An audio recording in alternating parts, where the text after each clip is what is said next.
សួស្តីស្វាគមន៍មកកាន់វីដេអូរៀនអានភាសាអង់គ្លេសថ្ងៃនេះគឺគ្រូមានពាក្យអង់គ្លេសហើយនិងប្រយោគ English word and English sentence ពាក្យ5ពាក្យ 5 words 5 sentence 5ប្រយោគ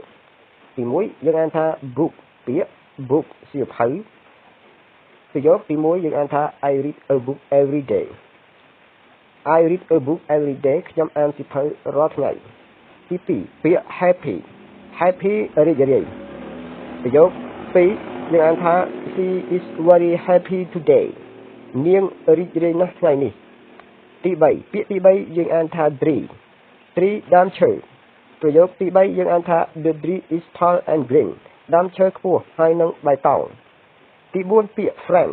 friends មិត្តភក្តិប្រយោគទី4យើងអានថា my friend and I play together មិត្តខ្ញុំហើយនិងមិត្តរបស់ខ្ញុំលេងជាមួយគ្នា dream ក្តីសុបិនឬក្តីស្រមៃ dream ទី5 I have a big dream for the future I have a big dream for the future ខ្ញុំសុបិនធំសម្រាប់